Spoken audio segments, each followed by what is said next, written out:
Boa noite, boa noite, boa noite. Vamos começar mais uma sessão de Herpeto Lives. Vamos chegando aí, pessoal. Vamos ver quem está esperando essa live sensacional sobre as mudanças climáticas e a relação dela com os répteis. Vamos chegando, pessoal, vamos chegando. Olá! Tudo bom, Lu? Tranquilo? Thiago, consegue me ouvir bem? Vamos continuar falando, vamos ver se tá dando uma travadinha. Beleza. Como é que estão as coisas aí nessa quarentena? Tudo ótimo, tudo produtivo, tudo bom de verdade.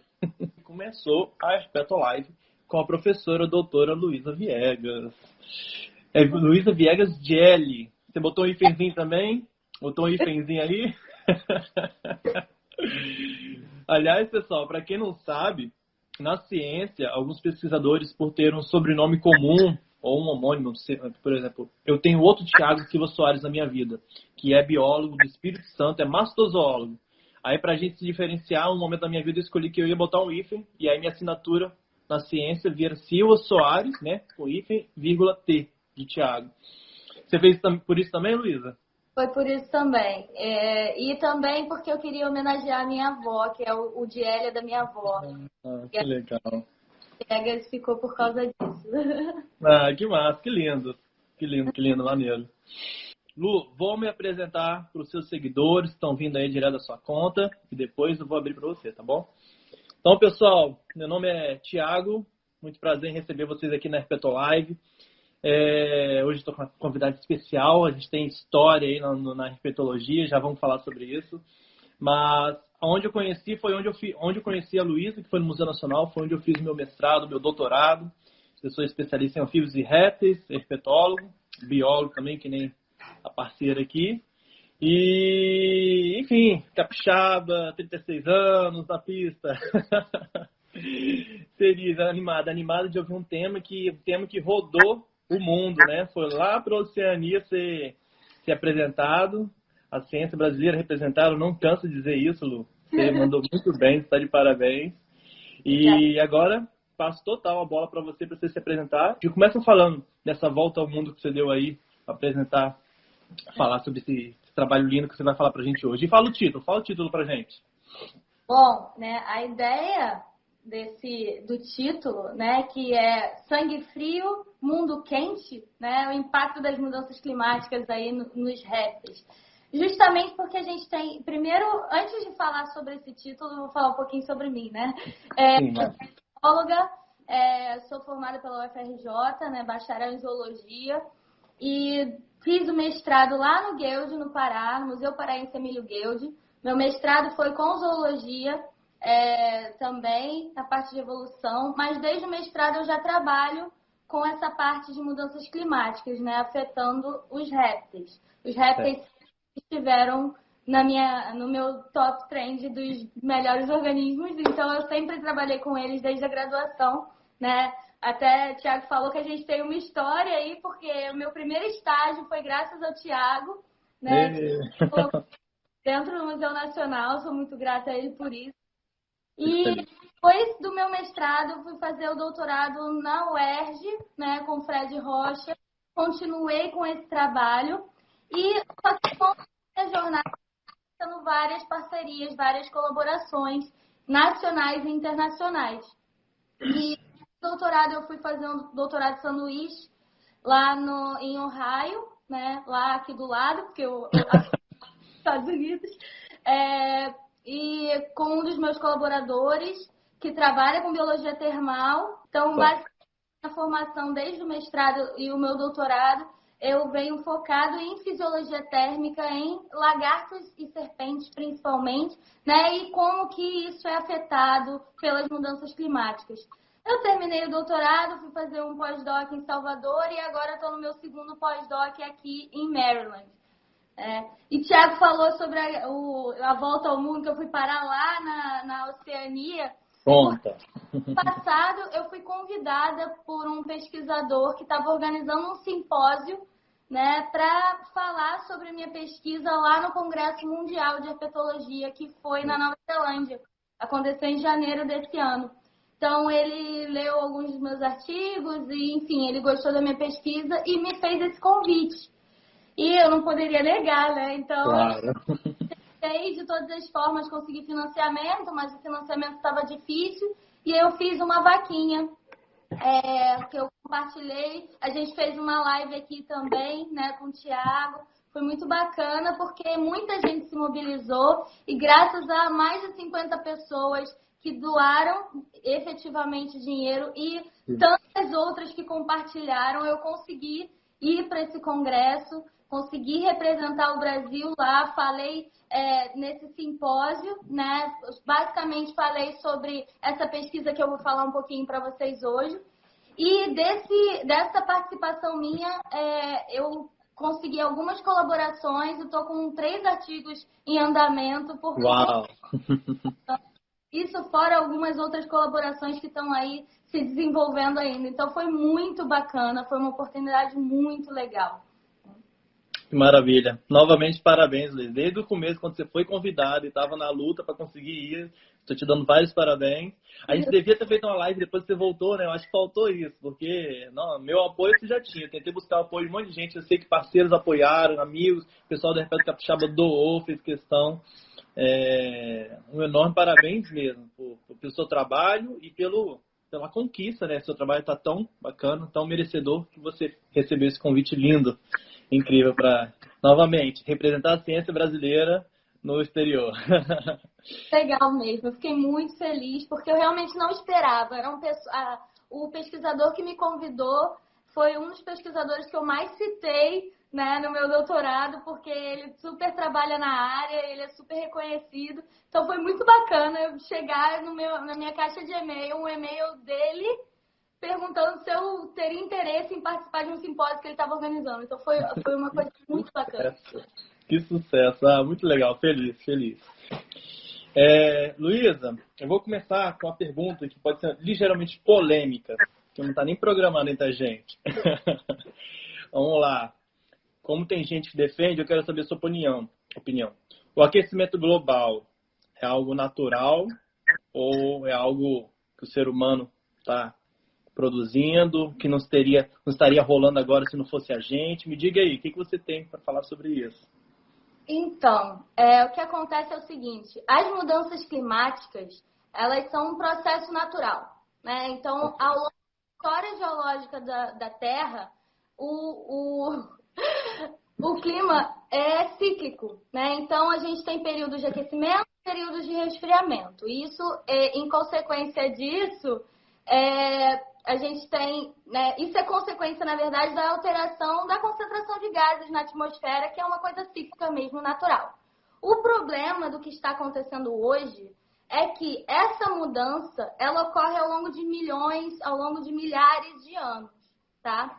E o que está acontecendo hoje é que desde a Revolução Industrial, com o aumento das emissões de gases como o CO2, né, que é o gás carbônico, e alguns outros gases como o metano e entre outros, esse aumento começou a ser muito intensificado com as atividades industriais, com as atividades da agricultura e entre outros.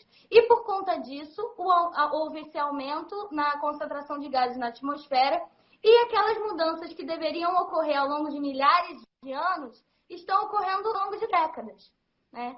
Então, embora as mudanças climáticas sejam uma coisa natural na história da Terra, o que está acontecendo hoje não é natural. O que está acontecendo hoje é causado pela ação antrópica, porque acelerou um processo de milhares de anos e reduziu isso a décadas.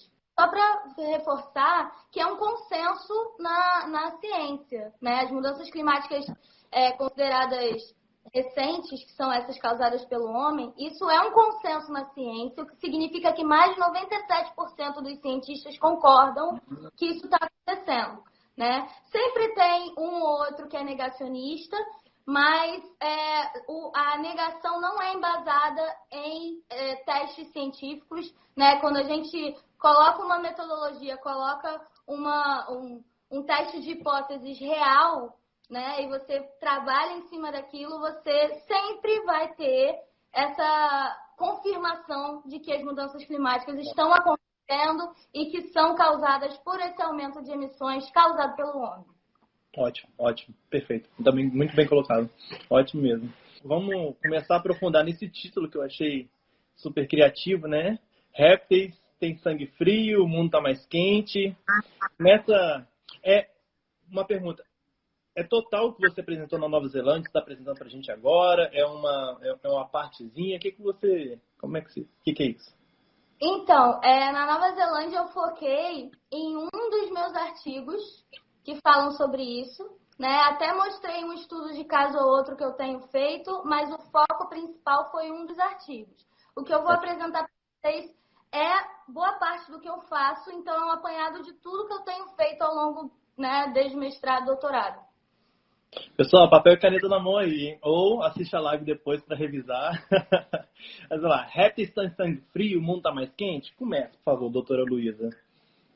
Então, começando por esse título, né? Eu quis fazer uma brincadeira aí com a questão do sangue frio, o mundo quente, mas a gente tem que ter em mente que esse sangue frio é um senso comum que, na verdade, não é isso que acontece, né? Os répteis, eles são animais ectotérmicos. O que isso significa? Que eles dependem da temperatura do ambiente para manter a temperatura do corpo, né? E, consequentemente, manter seu metabolismo ativo.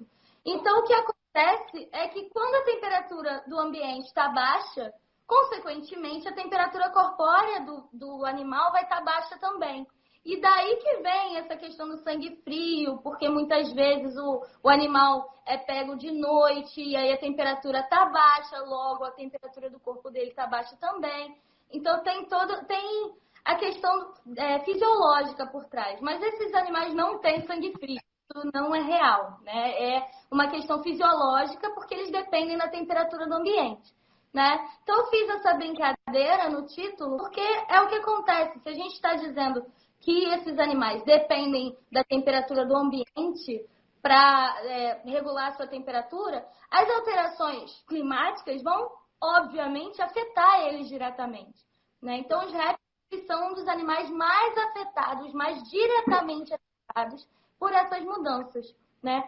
Todos os animais e plantas, todos os organismos vão ser afetados, estão sendo afetados já, mas alguns deles acabam sendo mais do que outros. Né? E os répteis estão nesse grupo dos que são mais afetados. Eu queria aproveitar porque os anfíbios também são em sangue frio.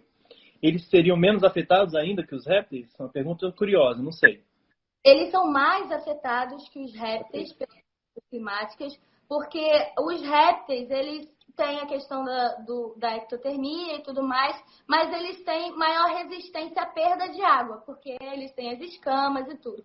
Os anfíbios, eles têm maior perda d'água. Então, eles, além da questão da temperatura, a umidade relativa do ar é muito importante para a sobrevivência deles. Né? Isso, sem contar também que os anfíbios, como eles são bioindicadores de ambientes poluídos e tudo mais, eles são muito sensíveis ao ambiente. E uma coisa que afeta muito eles são as doenças. Então, a presença de fungos, né? O BD é um fungo que é extremamente conhecido já, que está dizimando populações, né? E o BD, como fungo, ele se reproduz melhor em ambientes quentes e úmidos. Então, com o aumento da temperatura causado pelas mudanças climáticas, a tendência é ter mais BD, é ter mais outros patógenos, né? Que podem acabar influenciando também os anfíbios.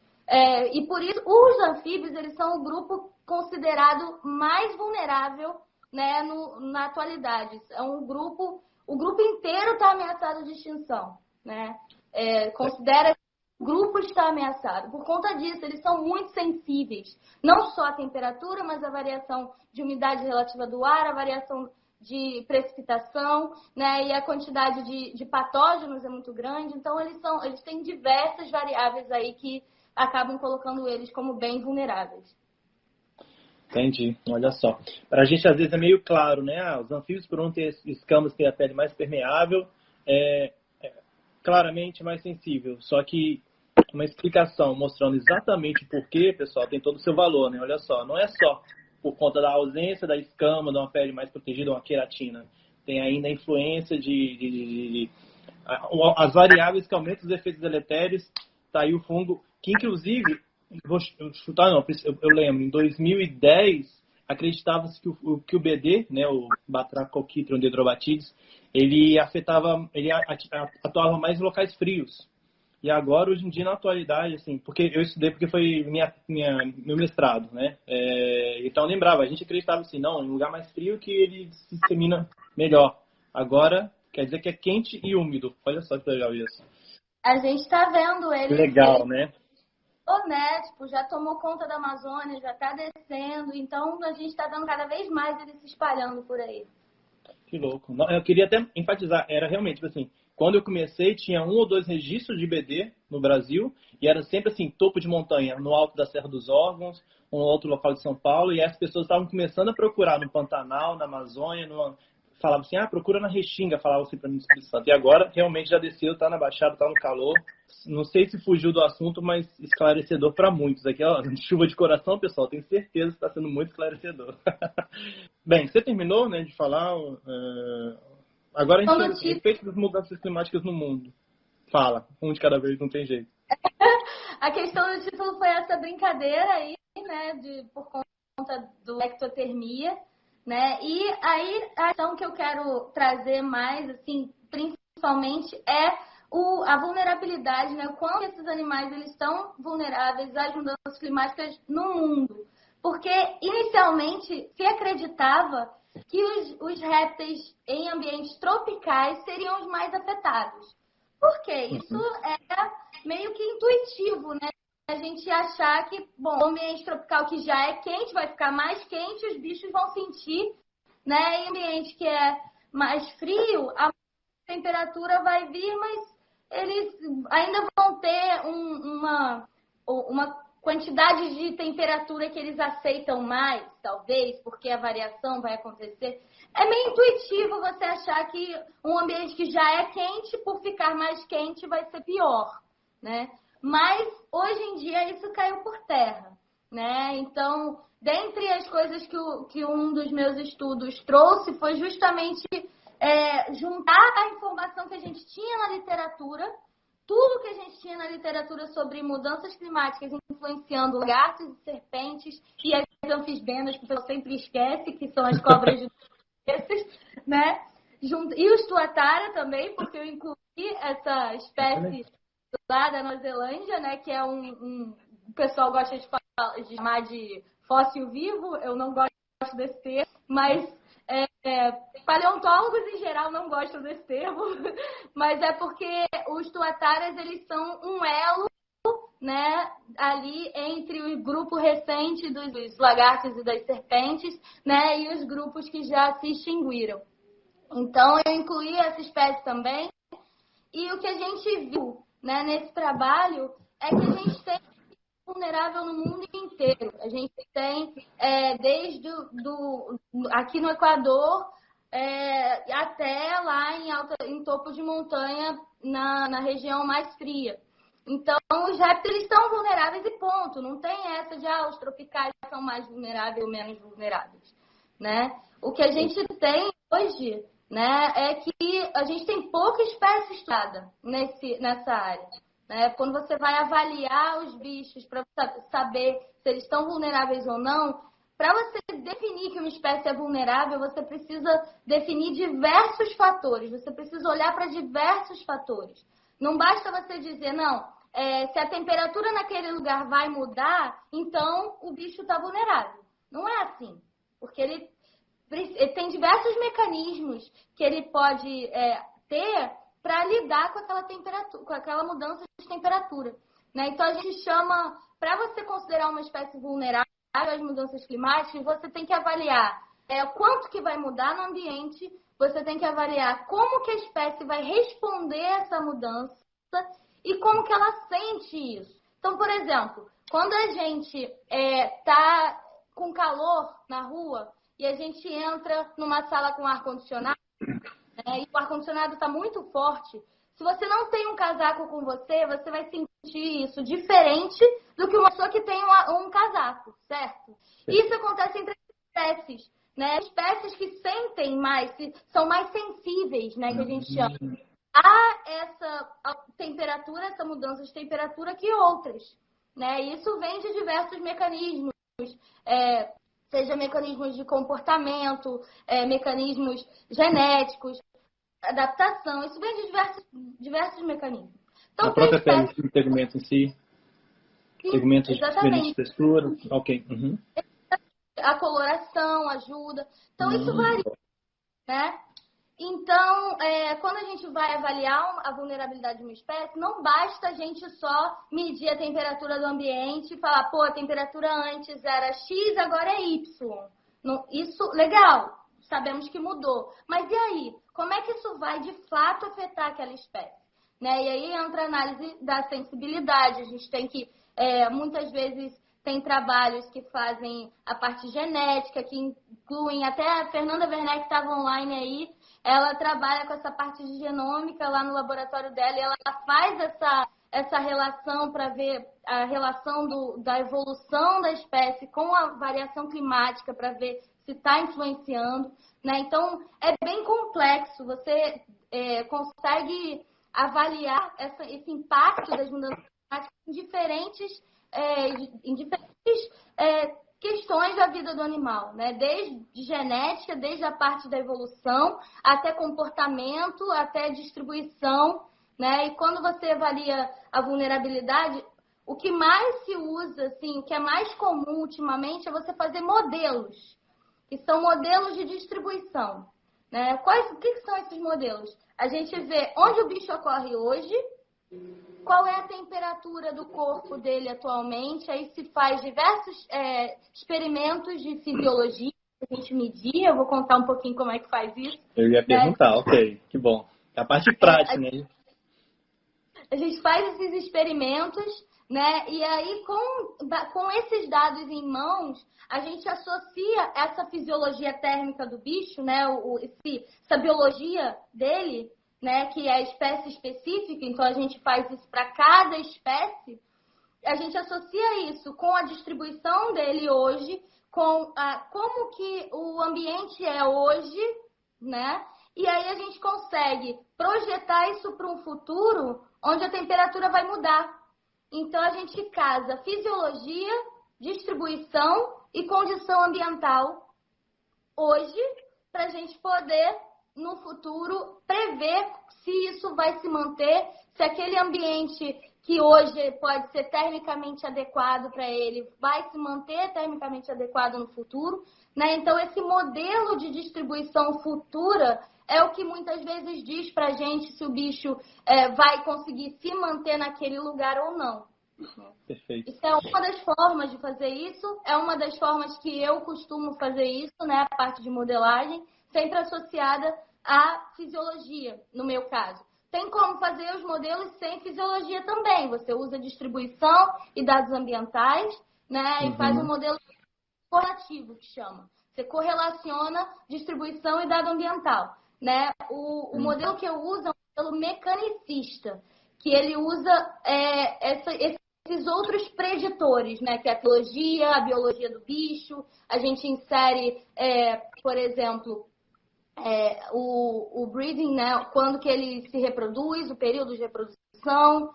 A gente insere se é heliotérmico, que é aquele lagarto que fica balançando a cabeça no sol, pegando o sol lá, fritando, ou se ele é termoconformador, que é um que já não pega sol, fica na sombra, termorregulando ali na sombrinha, só pegando a radiação solar, sem ter essa interação direta com o sol. Então, isso tudo entra no modelo que eu uso, né? E aí a gente vai adicionando esses preditores que a gente considera que podem ser importantes para a gente prever o que vai acontecer com a espécie no futuro.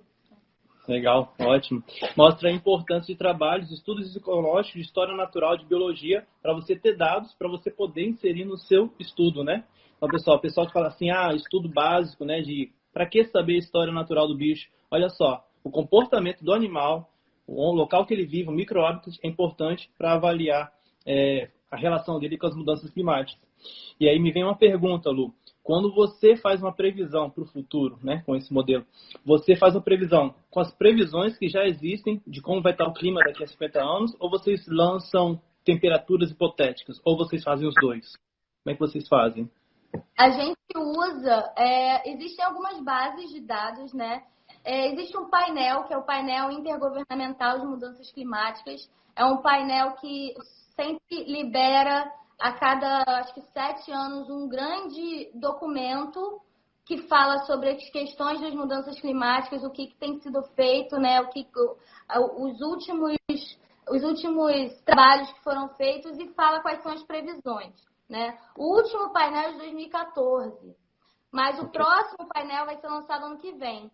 Nesse interim, a gente já teve algumas edições especiais desse painel. E no ano de 2018 a gente teve uma edição que foi um especial, assim, que era para o pessoal acordar. Pô, olha, preste atenção, isso aqui está acontecendo. Que foi uma edição onde foi dito que a gente está chegando no limite, que é um tipping point, que chama, que é um limite, né, de aumento de temperatura que a gente não quer ultrapassar, porque isso é inverter, né? Então, com base nesses painéis, né, a gente tem previsões, alguns cenários de emissões. Então, esses cenários são cenários de emissões de gás carbônico, como é que vai ser o futuro, né? Então, a gente tem algumas opções de cenário. No IPCC, né, que é o painel de 2014, foram lançados 4 cenários, eram os RCPs que chamavam. Esses RCPs vinham de um mais otimista até um mais pessimista, né, desses 4. E quando esses 4 painéis são lançados, eles são para a mesma data? Então, daqui a 50 anos, existem essas 4 possibilidades? Isso. A gente tem, na verdade, no de 2014, a gente tinha 2 períodos temporais, que era para 2050, que é uma média de 2040 a 2060, e 2070, que é uma média de 2060 a 2080. Então, a gente tinha esses 2 cenários, nesse IPCC de 2014. Né? E aí, em 2018, lançou essa edição especial, ainda mantendo os RCPs, né, de 2014, porque foi só uma edição especial para falar do tipping point, né, que é um aumento de 1,5 graus Celsius. A gente não quer ultrapassar isso. A previsão em 2014 era da gente alcançar isso em 2100. E em 2018 lançaram esse especial, porque agora a previsão é da gente alcançar isso entre 2025 e 2040. Ou seja, a gente acelerou tanto o processo nesses anos, ao invés da gente diminuir as emissões, a gente aumentou essas emissões, e aquilo que era um limite para 2100 hoje é para amanhã, né? Então foi lançado esse especial e com esse especial, a gente é um consenso que desses 4 cenários de emissão de gases, 2 já foram descartados. Então, mesmo que a gente pare as emissões completamente hoje, o primeiro, que era o mais otimista, e o segundo, a gente já não bate mais. Entendeu? Então, a gente ficou com o terceiro e com o pior.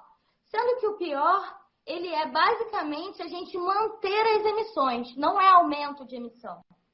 O pior cenário considera que a gente vai manter as emissões exatamente como estão hoje. Então, a gente tem esses 4 cenários, né? E a gente tem uma base de dados chamada World Clean, que é onde tem esses dados disponíveis para você utilizar nos seus modelos, para você baixar e fazer os seus trabalhos, né? E aí, como eu falei, ano que vem vai lançar o próximo IPCC, o completo, o painel completo, né? Uhum. E aí, o World Clean, ele já divulgou os novos cenários. Ele já começou a colocar na página os novos cenários que vão ser anunciados no IPCC. Então, é bem legal, porque agora, o que mudou do último para o agora, isso é recente, tem menos de um mês que eles botaram lá. E é novo, não tem trabalho nenhum ainda com ele. Eu estou trabalhando em alguns modelos já com esse modelo atual. E eu recomendo a galera que está fazendo modelagem nessa área para já dar uma olhada lá no World Clean. E aí mudaram algumas coisas, né? Eles adicionaram mais cenários e cenários intermediários. Então, por exemplo, aquele cenário que era o mais pessimista, agora entre ele e o outro que sobrou do último IPCC, agora eles botaram mais um, que é um intermediário aí entre esses dois cenários, que vai ter uma redução, mas não tão grande nas emissões. Enfim, eles adicionaram mais cenários. Atualmente não são todos os cenários que eles se propõem a lançar que estão disponíveis lá, porque eles ainda estão atualizando a página, mas já está lá, já está no site do World Clean. E aí tem mais cenários e mais anos. Então, antes era 2050 e 2070, né? Agora a gente tem uma previsão para o período de 2021 a 2040, outros de 2041 a 2060, 2061 a 2080 e 2061 a 2100. Então, a gente consegue fazer uma previsão contínua para ver qual vai ser a evolução, né, dessa adequabilidade térmica para as espécies, o que é bem bacana, né? Porque antes a gente tinha 2 cenários e é isso. Agora a gente tem 4 cenários seguidos, a gente consegue ir vendo isso, né? É um pouco mais complexo que isso, tem vários modelos diferentes, a gente tem que... Mas basicamente essas são as coisas principais. É você escolher o cenário de emissões de gases que você vai utilizar, né? E o período. Agora, com mais períodos, eu acho mais bacana a gente poder ir comparando. Perfeito. Concordo. Assim, além de com mais períodos é perfeito para ir comparando, é um período mais próximo da nossa realidade, né? 2021. Então, as pessoas não precisam ser, mas 2050, não sei como é que vão estar as coisas lá, não precisa. As pessoas, está muito distante para alguns, né? Apesar de que 10 anos passa assim, né? Agora, 2021 é ano que vem, Então, você já consegue, tipo, assim, daqui a ano que... Enfim, próximo da realidade, fica mais próximo para tentar, até para a população, mostrar, olha só, a partir do ano que vem, a gente continua tendo problema, é pior ou não, etc. Aí vai depender das suas análises com esses novos cenários aí. Legal. Eu vou puxar aqui em cima, que teve uma pergunta. Luiz, você consegue ler aí? Você consegue arrastar? Ou quer que eu leia para ti? E foi sobre as espécies, né? Quantas estão mais ameaçadas? Não foi isso? Foi do Marco. Valeu, Isso, Marco. tá aqui.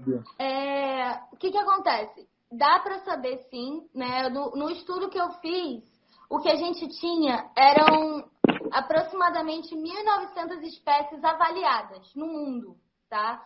A gente tem mais de 18 espécies de répteis. Então, assim, é ínfimo. É muito pouco em relação à diversidade, né? Eu estou falando de répteis escamados, né? Que é lagartas e serpentes. Isso sem contar as tartarugas, sem contar os crocodilos.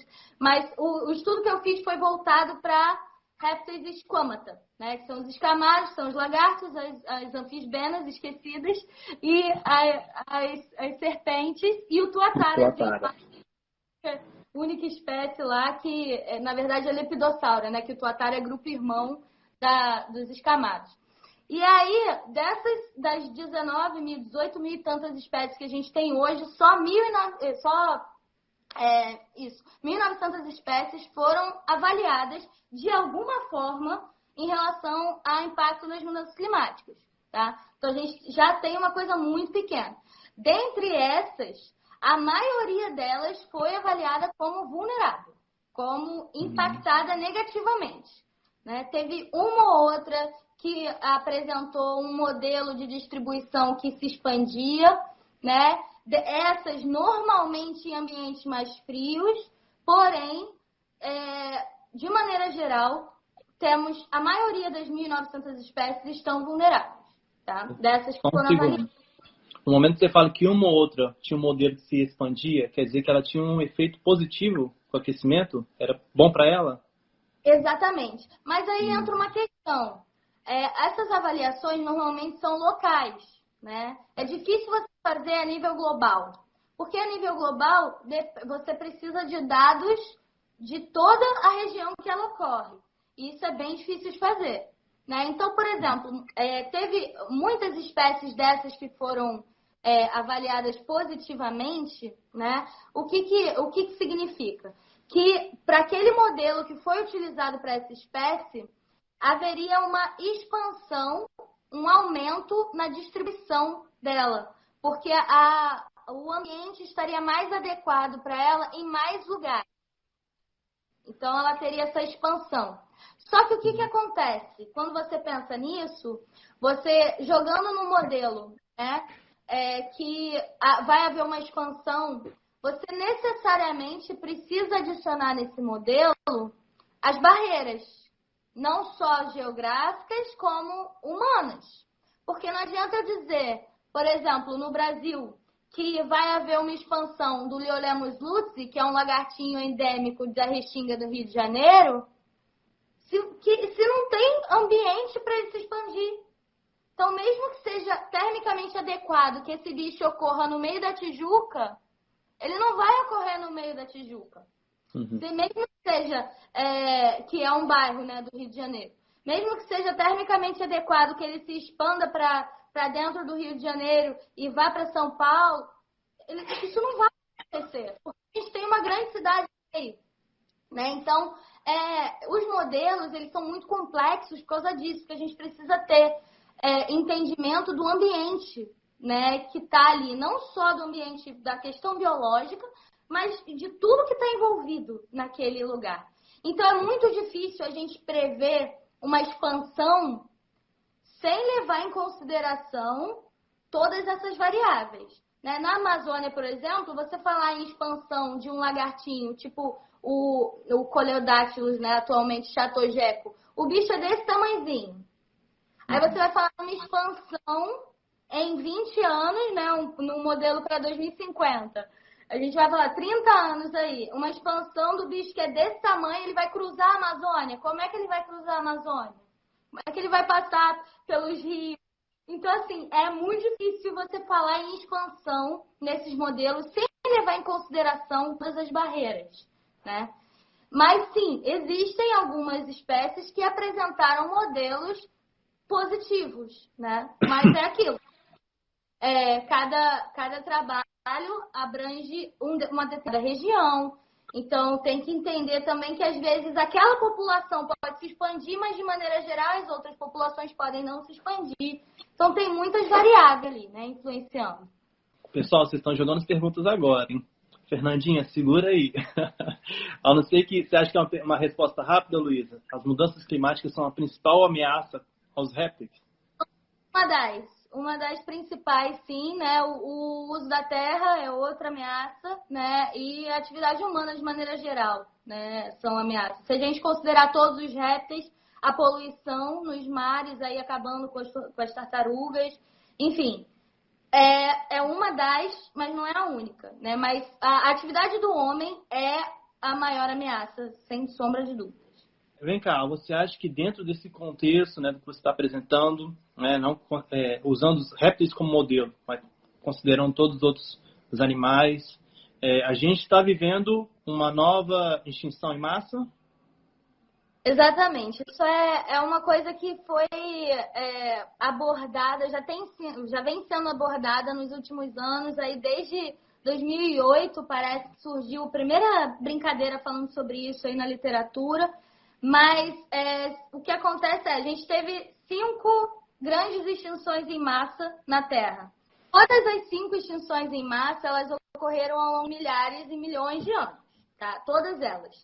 E todas elas estão associadas de alguma forma a variações na concentração de gás carbônico da atmosfera, a variações climáticas, de alguma maneira. Só que o que está acontecendo agora é que a gente, né, como eu falei antes, a gente está acelerando esse processo de mudanças climáticas e a gente, além disso, a gente também tem as ações do homem sem ser mudança climática, a mudança no uso da terra, né, tudo isso influencia.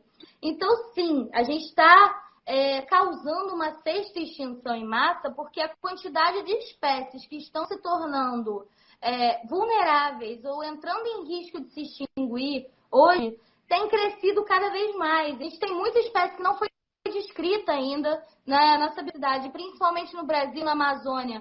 É gigantesca, a gente tem muita espécie que a gente não conhece e a gente não está conseguindo nem acompanhar, porque as mudanças climáticas associadas com o uso da terra, associada com a poluição, né, isso está influenciando diretamente nessas espécies, que a gente está perdendo um volume de espécie muito grande, muito rápido, num espaço muito curto de tempo. Então, a sexta extinção em massa é porque a gente não está dando tempo das espécies sequer tentar se adaptar de alguma maneira. Seja comportamentalmente, ou seja através da evolução. A gente não está dando tempo para isso. Porque as mudanças, as extinções que tiveram antes foram ao longo de milhares de anos, algumas milhões de anos. E a gente não está dando tempo. A Revolução Industrial foi em 800 e pouco. Então, a gente está em 2020 e a gente já está atingindo temperaturas absurdas e cada vez cresce mais. A gente já aqueceu cerca de 1,1 graus Celsius desde a Revolução Industrial até hoje. Se você olhar na escala geológica do tempo, um aumento de 1,1 graus Celsius médio global aconteceu, mas aconteceu ao longo de milhões de anos. Entendi. Então, a gente está acelerando tanto isso que a gente não está dando tempo para as espécies tentarem, de alguma maneira, se adaptar àquilo. Então, sim, estamos vivenciando e causando uma sexta extinção em massa. Que pode ser revertida? Pode. Desde que a gente reverta o quadro de uso absurdo de recursos que a gente tem feito aí nos últimos 100, 200 anos. Justo. É alarmante, preocupante e quando você fala assim, estamos vivendo então uma extinção em massa, uma sexta extinção em massa, quem está incluído, Quem vai ficar além das baratas?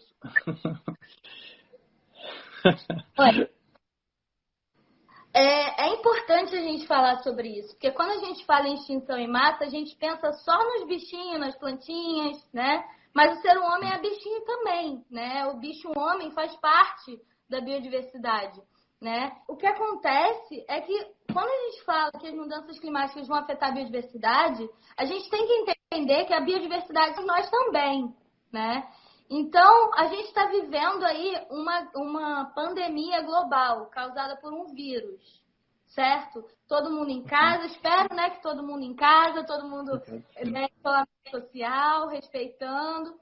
Mas assim, quem trabalha com climáticas não está surpreso. Quem trabalha com mudanças climáticas está olhando para a pandemia como uma prévia do que está por vir. Isso é terrível de falar, mas é a verdade. Porque enquanto que a gente tem o vírus hoje que está rodando o mundo, que veio de um mal por causa da alimentação e tudo mais, a gente tem outros tantos vírus que estão sendo literalmente descongelados de geleiras, que estão congeladas há milênios, que a gente não faz a menor ideia de qual vai ser o impacto disso no homem. No ser humano. Isso eu tenho certeza. Tenho certeza que 95% aqui, chutando um número alto mesmo, nunca ouviu falar disso. Eu quero ver, por favor, quem já ouviu falar disso, que a Luísa acabou de falar, bota aqui pra gente, sem medo, assim, sem preocupação. Nunca, ninguém pode falar. Eu tinha ouvido isso até poucos anos atrás. E eu trabalho com mudanças climáticas no mestrado. Eu não tinha ouvido falar. Entendeu? Porque a ciência das mudanças climáticas, ela está fervilhando porque as coisas estão acontecendo enquanto a gente está estudando. Da mesma forma agora com o Covid, está todo mundo tentando entender o que o Covid é, como é que funciona e tudo ao mesmo tempo. A gente faz isso há décadas com as mudanças climáticas. Porque um passo que a gente dá com a ciência vem mais uma enxurrada de coisa acontecendo. E é tudo ao mesmo tempo. Só que na nossa sociedade, a gente não vê tanto isso, não estava vendo tanto isso antes, porque os primeiros efeitos foram lá nos répteis lá da Amazônia, os primeiros efeitos são em populações tradicionais, são nas comunidades carentes, as populações mais vulneráveis humanas, mais vulneráveis às mudanças climáticas são os pobres. Por quê? Porque eles não têm estrutura para lidar com aquilo. Então, a classe média do Brasil nunca vai ver isso acontecendo agora. Isso vai acontecer, vai chegar, mas não chegou ainda. Então, é difícil né? É difícil a gente tentar entender, mas as coisas estão acontecendo já. E a gente está tentando lidar e tentando, né, fazer com que a informação seja produzida, né, a informação científica de qualidade seja produzida e divulgada para a gente tentar correr contra o tempo, né? Então, todos os animais, todas as plantas vão ser afetados de alguma forma, seja ela diretamente ou indiretamente. Porque, vamos lá, se a gente tem uma espécie, né, uma espécie de planta que alimenta um inseto, ou que alimenta um lagarto, que alimenta um anfíbio, essa espécie de planta acaba por causa das mudanças climáticas, esse anfíbio vai ficar sem comida, né? Uhum. Então, isso é um exemplozinho básico, mas isso tem impacto indireto, né? A gente acabou de sair um artigo na Science, que é a maior revista científica do mundo, falando sobre o impacto do BD, que é esse fungo que eu falei, né, nos anfíbios, nas comunidades de serpentes. Porque o que acontece? O BD está dizimando os anfíbios e as serpentes comem os anfíbios. O que elas vão comer? Então, a gente já tem uma redução na população de serpentes nas áreas onde os anfíbios foram mais afetados. Né? E isso falando de BD, mas isso é geral, entendeu? Isso é geral. Que belo exemplo, que belo exemplo. Quando isso acontecer já? A gente já tem espécie extinta por conta única e exclusivamente das mudanças climáticas. A gente tem um site chamado IUCN, que é o site onde a gente consegue ver as espécies que são vulneráveis, as espécies que estão em risco, né, e tudo mais. Se você entra lá na IUCN, você consegue selecionar o tipo de ameaça que você quer ver as espécies, né? Quais são as espécies que estão vulneráveis por conta de mudança climática, uso da terra, perda de hábitat, né? Essas coisas. Quando você coloca mudança climática, você vai ver mais de 30 espécies extintas já. Uau, olha isso. A gente acha que as mudanças climáticas não começaram ainda, é uma coisa para 2100, é para daqui a pouco, não é para agora, mas já está acontecendo, né? E impacta o ser humano não só a questão da doença, que eu falei, da questão dos vírus imprevisíveis, mas o que o ser humano come, gente? Eu não como pedra. Eu como planta. Eu sou vegana. Eu como planta. Para eu comer, eu preciso de planta. Aí, o que acontece? Vai mudar as condições ambientais. Naquele lugar que a gente tem as plantações, as condições ambientais vão se manter propícias para aquela plantação? Provavelmente não. Vai ser invertido. E aí isso vai prejudicar as plantações, vai prejudicar a produção, né? A galera que come bichinho, os bichinhos precisam comer e precisam de condições também, né? Então, assim, isso tudo tá ligado, isso tudo vai afetar diretamente o ser humano, né?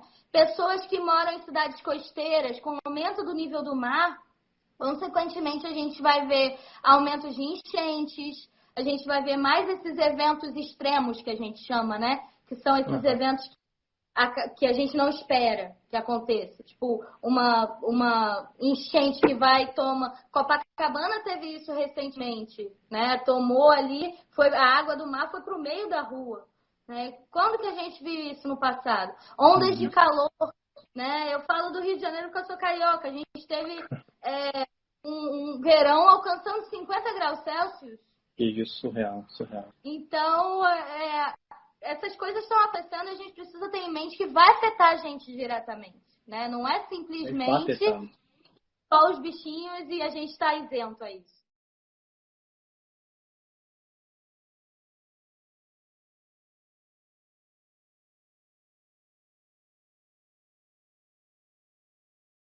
Eu estava falando da temperatura corpórea em campo, né? Quando a gente vê o bicho, vai lá, tira a temperatura, mede a temperatura, você não tira, mede a temperatura dele, e aí, vamos lá, coleta. Okay.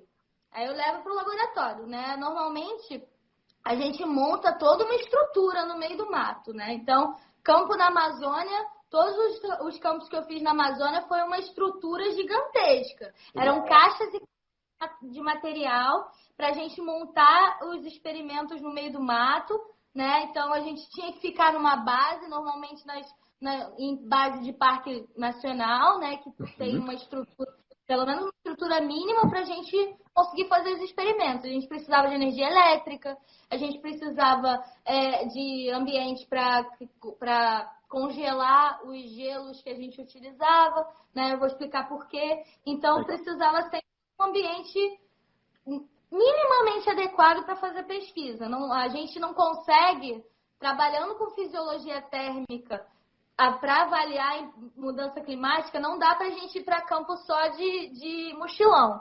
O saco de coleta, né? Sim. O saco de coleta, mochilão, gancho e o laser. É massa. É do campo, mas a gente não faz os experimentos que são essenciais. Entendi. Né? Então, a gente mede essa temperatura, vai para o laboratório. Chega no laboratório, a gente tem uma série de experimentos para medir diferentes coisas. Né? A primeira delas é a temperatura preferencial. Porque uma coisa é a temperatura que o bicho está experimentando lá no campo. Okay. Que ele está ali porque ele é ectotérmico, então, mesmo que ele seja heliotérmico, que é aquele que procura, né, um termorregulador ativo que vai atrás da melhor condição, mesmo ele sendo assim, ele tem uma limitação de temperatura que depende do ambiente, né? Quando a gente chega no laboratório e constrói um gradiente de temperatura e coloca o animal dentro desse gradiente, ele vai se posicionar na temperatura que é melhor para ele, que ele se sente melhor, né? Então, a gente constrói esse gradiente, que normalmente vai de uma temperatura baixa, que a gente gera por conta de gelo. A gente coloca uma câmara de gelo numa ponta do gradiente. É um terrário grande? É um terrário grande? A gente leva madeira, né, MDF, e a gente constrói uma caixa, né, uma caixa comprida, né, para ter esse espaço. Quando é lagarto, a gente constrói esse comprido assim, né, uma coisa retangular. Quando serpente também, que ela consegue virar. Mas quando é anfíbio, por exemplo, a gente coloca um circular, porque o anfíbio não vira de costas e sai andando, né? Ele salta. Então, a gente tem que adaptar a metodologia. Então, para anfíbio é um circular. Mas para répteis, de maneira geral, um gradiente retangular comprido, né? Que a gente coloca numa extremidade gelo, na outra extremidade uma lâmpada de aquecimento, alguma coisa para aquecer ali o lado de cá.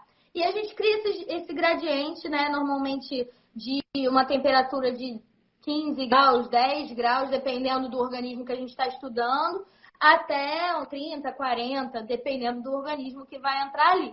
E a gente vai e coloca o lagarto ou a cobra ou o bicho ali dentro desse gradiente, né? E aí, nesse caso, a gente pode utilizar tanto o termômetro a laser, que é um trabalho absurdo, né? Porque você tem que ficar medindo a cada minuto a temperatura dele, ou você coloca o termopar, que falaram aí, né? A gente usa o termopar, que é mais prático, mas no início do meu mestrado eu ficava lá medindo, porque eu não tinha o termopar, então eu media com o meu termômetro a laser a cada minuto. Na época eu fazia 6 minutos, porque 1 minuto já...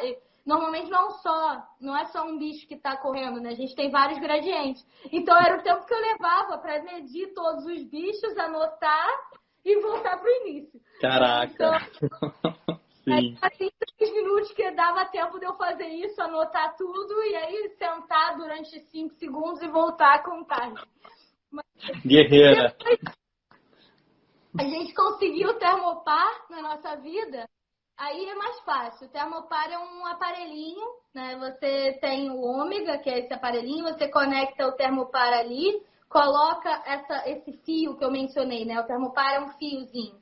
Aí você coloca com um esparadrapo na barriga do bicho, bota ele dentro do gradiente, e esse termopar vai medir na frequência que você escolher, então normalmente de minuto em minuto, vai medir a temperatura durante o tempo que você deixar. Normalmente a gente deixa de 2 horas, alguma coisa nesse sentido. Caraca, e aí o bicho está vai fazer, a gente descarta os primeiros minutos, porque ele ainda está se adaptando ali a esse ambiente inóspito para ele. adapta, ele começa a termorregular, ele vai escolher o melhor lugar e vai ficar. E aí a gente tem a temperatura que ele prefere. E essa temperatura que ele prefere, na verdade, a gente consegue mais do que isso nesse teste. A gente tem a preferencial, que é essa temperatura, é a média das temperaturas que ele se colocou ali, né? E a gente tem o primeiro e o terceiro quartil de temperaturas, né? Que é 25% e 75%, que a gente chama de temperatura voluntária, que é os limites de onde ele se coloca num gradiente ótimo para ele. Okay. Então, esses limites de temperatura de onde ele se coloca são, na verdade, as variáveis que a gente usa mais. Atualmente, são elas que entram, por exemplo, para calcular as horas de restrição de atividade. Antigamente era a temperatura corpórea, que era do campo, e aí começou a se utilizar a preferencial, porque é mais acurada, e aí agora se utiliza a voluntária máxima, que é mais acurada, né? Porque dá uma margem aí, que às vezes a média, você está perdendo informação. Então usa esse terceiro quartil, né, que é 75% da temperatura, e aí a gente usa isso para calcular aí como que o bicho vai responder à temperatura do ambiente. Tem um outro experimento que a gente faz que é para ver os limites de temperatura que ele suporta. Esses são os experimentos mais chatos de fazer. Você precisa ter muita atenção no que você está fazendo, porque se você deixar o bicho um pouco a mais, você pode acabar maltratando o bicho. Não é essa a ideia do teste. Justo. Então, as temperaturas críticas basicamente são os limites de temperatura que eles suportam, né? Então, a gente vai diminuir a temperatura do organismo, daquele animal, até ele perder a capacidade locomotora, né? Que a gente mede, quando a gente bota ele de barriga para cima, né, de decúbito dorsal, ele não consegue se desvirar. Então, a gente faz isso para menor temperatura e para maior temperatura.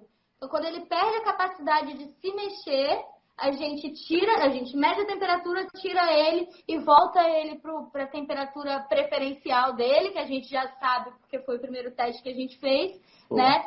E fica observando se o bicho está bem e tudo mais. Dependendo da situação, a gente tá sempre, no potinho dele tem sempre água disponível. Às vezes a gente alimenta, às vezes não, depende do período que a gente fica com ele. Então, né, isso a gente define a priori, né? Define antes de campo se a gente vai alimentar ou não e como que vai fazer, né? Mas esse é o teste mais importante da gente ter total atenção. Porque se a gente deixa um pouco a mais, você pode acabar matando o bichinho e não é esse o objetivo, né? De forma alguma. É a gente ver qual é o limite para a gente poder entender como ele responderia num cenário se a temperatura chegasse àquela temperatura. Temperatura. Bacana. Perfeito, perfeito. Você falou, eu não sei se eu entendi errado, mas aí vou me esclarecer e aos outros. Naquele terrário, né? Desculpa falar a palavra terrário, né? Mas no modelo que vocês criavam, tinha mais de um lagarto por vez?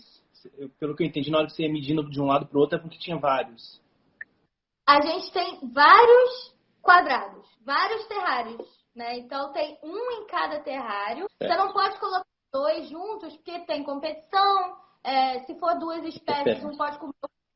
Então, não é legal. Então, a gente bota muitos ao mesmo tempo, porque a gente tem vários gradientes.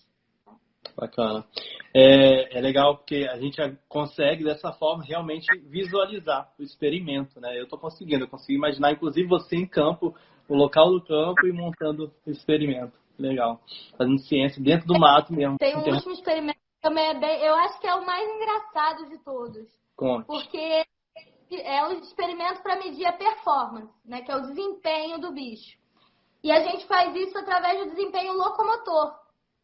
Então, basicamente, a gente coloca os bichos para correr. A gente cria uma academia para os lagartos, coloca eles para correr, né? E a gente faz isso de diferentes maneiras, né? Antigamente, eu fazia... tem o Endurance e basicamente, a corrida de longa distância e a corrida de velocidade, né? Tem duas modalidades de corrida aí. E aí... a modalidade de sprint, né, que é a corrida de velocidade, a gente tem tipo um gradiente desse parecido, né, só que maior, mais largo, né, e comprido, que aí você coloca o animal no início e ele corre até o final, e você filma com uma câmera que grava em câmera lenta, slow motion, para você poder, quadro a quadro, calcular a velocidade média daquele bicho, né? Então, isso, você coloca ele, antes de entrar ali nessa pista de corrida, você vai colocar esse animal numa temperatura. Então, você vai aquecer ele ou resfriar de acordo com aquilo que você tem como base, que é a temperatura preferencial dele. Então, tudo gira em torno da preferencial, né? Você sabe qual é a temperatura que ele prefere, e aí daí você aumenta 5 graus. E aí você vai lá e bota ele para correr. Entendeu? Entendi. E aí você faz essas variações de acordo com o que ele prefere. E aí você vai, bota ele para correr 1, 2, 3 vezes e faz isso com todos os indivíduos daquela espécie. O outro teste é o Endurance, que é a corrida de longa distância. Quando a gente não tem a esteira, porque existe uma esteira, né, para os lagartos, quando a gente não tem essa esteira, que aconteceu na maioria dos meus campos, né? Eu só fui ter a esteira no campo de Noronha, que eu fiz meu doutorado, mas todos os campos da Amazônia foi tudo manual. Então, o que a gente faz? A gente faz uma pista circular, né? Então, a gente faz um grande círculo assim, e no meio você fica, tem uma mini pista, onde você entra, você fica no meio da pista. E aí você vai colocar o animal, você vai alterar a temperatura dele, né? Da mesma forma que eu falei pro sprint. Você vai entrar no meio da pista, vai botar o animal na pista de corrida dele e vai cutucando e rodando. E você vai rodando junto, né? Então você roda e vai contando o número de vezes que você roda, né? Porque aquela pista tem a sua medida, né? Normalmente, para bicho pequeno é 1 metro, para bicho grande 4 metros, aí varia de acordo, né, de diâmetro ali, de acordo com o que você construir. E aí você vai girando, dando tapinha na base da cauda dele, o bicho vai correndo e você vai correndo, girando, né? Girando para o lado, girando. Todo mundo fit. E é engraçado. Muitas vezes o bicho quer correr, aí ele vai correndo, tentando te morder. Já aconteceu comigo, dele tá correndo e ele ficava virando assim, tentando me morder. Eu tinha que tirar a mão e voltar. Nessa, ele pegou meu dedo e não queria soltar de forma alguma. Eu falei, gente, no meio do teste, não dá pra ser no final, não. Mas enfim. Vai ter que correr de novo, amigo. Então, mas é um teste que a gente consegue medir o quanto que eles se locomovem em diferentes temperaturas, né? E aí mede a performance, o desempenho ótimo da espécie. Temperatura ótima para ele se manter em atividade, né? Então é bem interessante, assim. É bem legal. Só não é legal quando ele já passou o dedo fora, mas fora A minha pergunta é qual espécie que era, esse nome popular se tiver, para saber quão dolorido foi. Era um plica-plica, eu não sei qual é o nome comum. Alguém sabe? A galera da Amazônia sabe o nome comum do plica-plica? Plica-plica. Para quem é do Sudeste, lembra um pouco o N-Alhos. Diria que lembra o N-Alhos. Ele, assim, foi dolorido porque ele arrancou um pedaço do meu dedo. Assim. Uou! Então já vemos o quão dolorido foi. Então, ao invés de eu deixar ele soltar, eu fiz assim. Aí o que eu fiz assim, foi ele e o meu dedo junto, né? E aí ele continuou o teste. Mas eu fiz ele. Aí ele foi alimentado, tá cheio de energia. Muito bom. Fiz ele terminar só porque ele arrancou meu dedo. Vamos correr agora em dobro, amigo. Não. Só terminou o teste. Ó, cabeçudão, chamou ele. Cabeçudão, interessante. Faz sentido, porque ele é bem cabeçudo mesmo. Legal, legal. Eu vou aproveitar essa pausa e que o Diego falou o nome do animal. Quer responder aquela pergunta dele, de agropecuária, se não me engano, enquanto eu vou ao banheiro e já volto? Por favor. Deu uma travadinha. Logo na minha pausa. Voltei pelo outro perfil, mas voltei. Tamo aí. Gente, eu botei o celular pra carregar, mas ele não carregou, ele resolveu que não ia carregar. E ele apagou, simplesmente. Então, qual é a influência da agropecuária, né, no declínio dos répteis? É isso. Isso. Então, a gente tem influências diretas e influências indiretas. Eu vou começar pelas indiretas porque é o tema do dia aqui, né, da fala. A agropecuária é hoje o maior emissor de gases do efeito estufa no Brasil, junto da energia, da geração de energia, tá? Principalmente a pecuária, tá? Então, a gente tem dois grandes emissores no Brasil, que o primeiro deles é a geração de energia, o segundo deles é a agropecuária, principalmente a pecuária, né? Então, a pecuária ela tem esse papel gigantesco, principalmente por conta do metano liberado pela fermentação entérica, que é basicamente o cocô dos bichos. Aí o que acontece é que a fermentação entérica, entre outros fatores da agropecuária, é o maior emissor. Sendo o maior emissor, tem uma influência, né, indireta aí na questão das mudanças climáticas, porque as mudanças climáticas afetam os répteis. Né? Até aí, show. De influência direta, a gente tem a perda do hábitat, né? Principalmente, a gente vê com o avanço da agropecuária, a gente tem o desmatamento, a gente tem a perda de hábitat por conta disso. A perda de hábitat é um dos principais fatores que levam à extinção das espécies, então é extremamente importante falar sobre isso, né? E no caso dos répteis, no caso do Brasil, a gente tem essa expansão desenfreada e essa coisa acontecendo agora na Amazônia. Né? A gente tem essa exploração na Amazônia já desde a época do descobrimento, não é novidade a exploração, né? Mas o que é novidade, entre aspas, é o estímulo, que está cada vez maior, né? A gente teve esse mesmo estímulo na época da ditadura, tá? Na época da ditadura, o discurso era de que a Amazônia era um grande vazio e que precisava ser explorada pela soberania nacional e para o crescimento econômico. Parece similar um pouco com o que a gente vê hoje. É um discurso bem próximo do que a gente tem tido hoje em dia, né? Então, esse discurso voltou à tona agora nos últimos anos. E a gente tem novamente essa expansão desenfreada da agropecuária e da mineração, né, que ainda é ilegal, mas acontece, né, na região amazônica, tá? Então, a gente tem, com esse aumento no desmatamento, a gente tem a influência do desmatamento nas espécies locais, a gente tem o avanço da agroindústria, né, causando aí, potencializando as mudanças climáticas. Então, é uma bola de neve. São vários fatores que juntos prejudicam diretamente os organismos de maneira geral e, consequentemente, os répteis.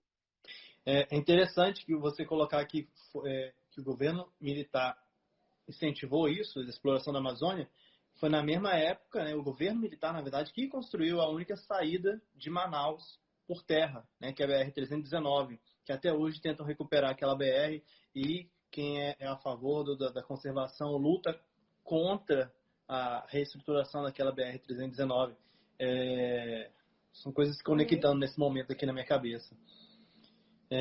Mas é isso mesmo. Tem muitas coisas assim que você consegue conectar, sabe? Por exemplo, a questão das terras indígenas hoje em dia, né? A questão da mineração e como essa mineração era há algumas décadas atrás, como agora isso está se ampliando de novo, né? As terras indígenas, elas são consideradas uma das maiores áreas de proteção, uma das melhores áreas de proteção ambiental, porque as populações tradicionais, a relação da população tradicional com o meio ambiente é completamente diferente da nossa, né? Eles não abusam do ambiente, eles fazem parte do ambiente, né? Eles se colocam como parte do ambiente. Então, as áreas indígenas, elas são muito preservadas por conta disso, porque são áreas que são preservadas, você não pode ter essa influência externa, né? A priori, né? Você não Em princípio, você não tem uma influência externa do homem branco, né? E aquilo se torna um refúgio, né? Um refúgio na natureza com uma preservação grande. Só que aí vem a mineração, vem a agroindústria e quer invadir essa área, porque é uma área vazia que deve ser explorada, né? E aí você entra como, é uma área enorme para uma população tão pequena de indígena. Primeiro que a população é pequena porque a gente terminou eles, né? Começa por aí. Né? E segundo que eles fazem parte daquilo, aquilo é a casa deles. Quem invadiu foi a gente, né? A gente não tem que controlar para menos, a gente tem que dar mais. Até porque isso é o que vai manter vai manter o sistema, né, climático. A Amazônia tem um papel mundial na preservação do clima, do sistema climático, né? A Amazônia, ela não é o pulmão do mundo, isso não existe, mas ela tem um papel relevante, que é a questão dos rios flutuantes. Esses rios flutuantes, que é a questão da evaporação da água, né, como que essa troca, né, as grandes chuvas, esses rios flutuantes, eles regulam a temperatura da América do Sul toda. Se a gente não tivesse a Amazônia, a gente teria um grande deserto na América do Sul, assim como a gente tem na África, assim como a gente tem na Austrália. É só a gente ver a mesma faixa, né? A gente tem desertos em outros continentes e na América do Sul a gente tem uma grande floresta. Por quê? Por causa da Amazônia. A Amazônia regula o sistema. A gente tem ambientes com diferentes padrões climáticos que são regulados por conta da presença da Amazônia, né? Então, é importante a gente preservar a Amazônia para a gente poder preservar o sistema climático. Não só a grande biodiversidade, mas também o sistema climático mundial é regulado por isso, né? Tem diversos outros reguladores, mas o papel da Amazônia é fundamental. E aí a gente vem com a agroindústria, com a mineração, invadindo cada vez mais e matando indígena, e entrando nas terras, e cortando árvore, botando fogo. Isso só faz o quê? A gente perder cada vez mais o ambiente, aí, consequentemente, a gente afeta as espécies locais, a gente afeta a diversidade, e aí você está emitindo mais gases, porque as queimadas, elas são... a fumaça da queimada é extremamente tóxica, né? E aí você está emitindo mais gás, aí você está limpando o solo. Quando você limpa o solo, você muda o albedo, que é a reflexão dos raios solares, né? O solo, ele reflete os raios solares de uma maneira. Se você muda a composição do solo, muda como ele reflete. Isso também influencia no microclima da região.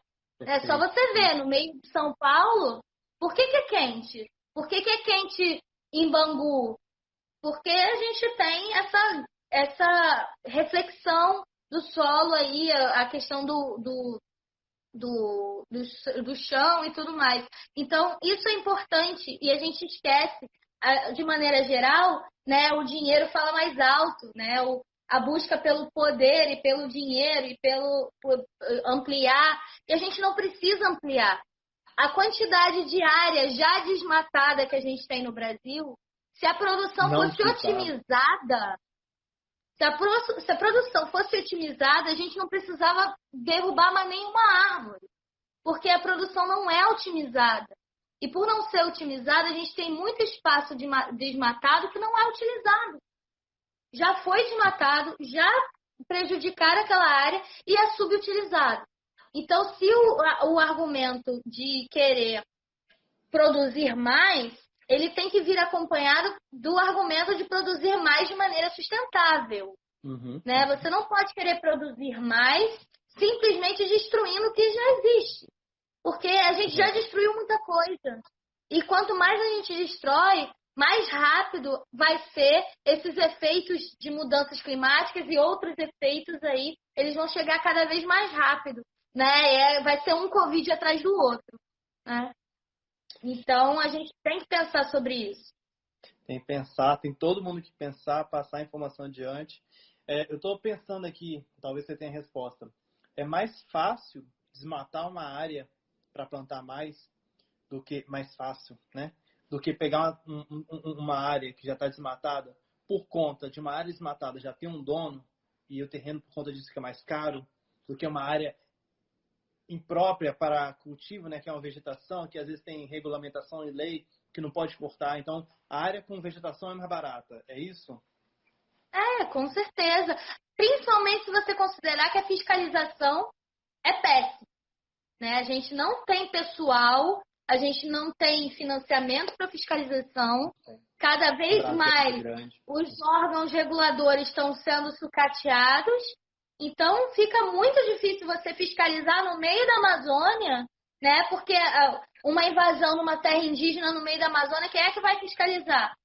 É a FUNAI. A FUNAI acabou de perder nos últimos 2 anos quase que toda a autonomia que tinha, né? Então não é difícil fiscalizar, né? E quando tem fiscalização, muitas vezes rola a corrupção por trás também.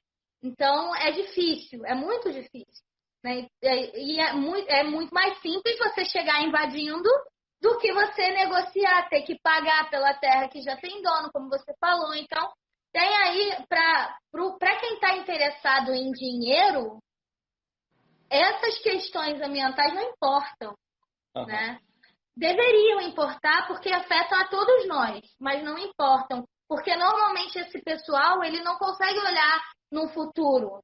Ele olha a curto prazo aquilo que diz respeito ao próprio bolso, né? Olhar pro além do próprio bolso é difícil, né? É muito complicado.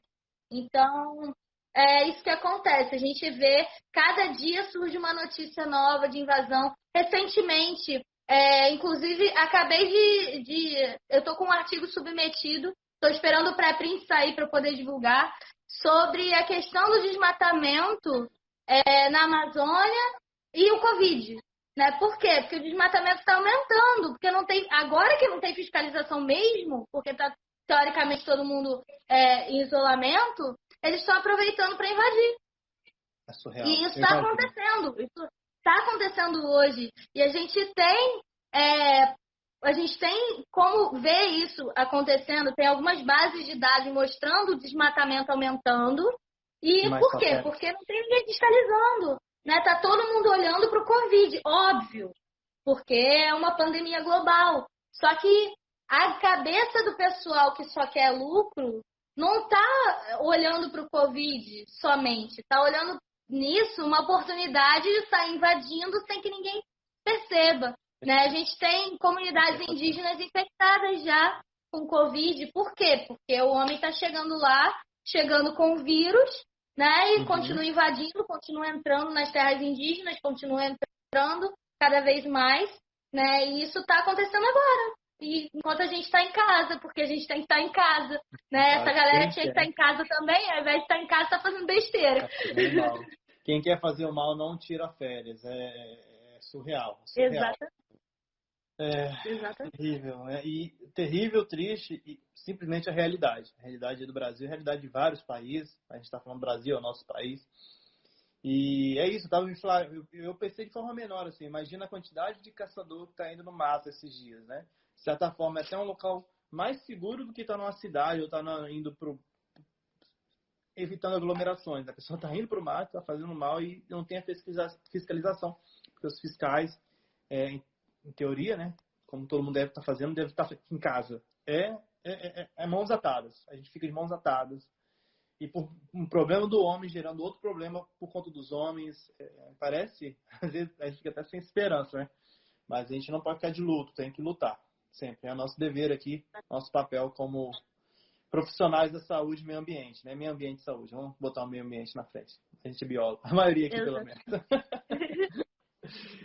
Aliás, pessoal, enquanto a gente vai conversando aqui, falem, por favor, quem está assistindo, se é biólogo, se é médico veterinário, se é engenheiro ambiental, se é advogado, se é amante da natureza, se apresentem aí. Lu, que assunto importante e que domínio de assuntos, hein? Parabéns. Vamos, animado, no sentido de, espero que esse estudo saia logo, até para abrir os olhos de pessoal, e aí, a gente vai continuar. de resguardo, né? Fica em casa durante mais 3 meses, mas tem que dar um jeito no desmatamento, nessa invasão, nos povos indígenas que estão sendo afetados como não deveria. Mas isso, a gente tem que fazer o que tiver ao nosso alcance, né? Tipo, eu tô aqui falando um monte de coisa, mas a partir do momento que quem está ouvindo, muitos são biólogos, muitos não são, vocês vão ter o conhecimento disso que eu estou falando, né? Então, vocês podem passar adiante a informação e tentar fazer com que as pessoas tomem conhecimento, né, em relação a essas questões, né? São muitas questões, mas pelo menos um pouquinho, né? Pelo menos filtrar um pouquinho, você consegue descobrir aí uma forma de você ajudar de alguma maneira, né? Acho que a gente pode, inclusive, entrar mais nisso, né? Falar, você já deu um geral, né? Qual seria o nosso papel? Mas quer falar assim, qual é o nosso papel e como nós, com nossas pequenas ações e atitudes, conseguiríamos resolver esse assunto global, né? Essa mudança climática que está sendo acelerada pelo ser humano, pela ganância humana, certo sobre isso. Gente, então, a maioria aqui é da área da biologia, né, pelo que eu estou vendo, né? Como, enquanto biólogos, a gente tem o dever de proteger a natureza, né? É o básico, enquanto biólogos, é a gente tentar, de alguma forma, proteger, né, a vida, né? A vida inclui não só a vida humana, mas a vida de todos os organismos. Então, a gente tem que ter isso em mente e tem que entender o nosso papel enquanto biólogo, enquanto cientista, enquanto educador, enquanto divulgador científico, né? Você pode não fazer ciência estrito sensu, mas você divulgando as coisas que estão sendo feitas, você já está ajudando, né? Você pode não ser um professor de escola pública, mas você conversando com o seu sobrinho, com o seu filho, com um amigo um primo, qualquer coisa, você já está levando essa informação adiante, né? E mais do que isso, existem ações, né? Existem coisas no nosso dia a dia que muitas vezes a gente nem associa isso, que a gente pode adequar de alguma forma. Eu falei em algum momento aí da live que eu sou vegana. Eu não era vegana, nunca fui vegana na vida. Eu sempre gostei muito de uma carne sangrenta, mas eu trabalho com mudanças climáticas. E eu vejo o impacto da agropecuária, né, nessa questão e em muitas outras. Eu cheguei a um momento da minha carreira que eu olhava para a carne e falava, eu estou sendo completamente contraditória nas minhas ações. Porque eu trabalho com isso, falo em preservação, falo em mudanças climáticas, que o mundo vai acabar por causa das mudanças climáticas, e estou comendo carne que é o principal emissor, sabe, na cadeia. Então, assim, eu, enquanto bióloga que trabalha com isso, que vivencia isso, eu me senti na necessidade de me tornar vegana.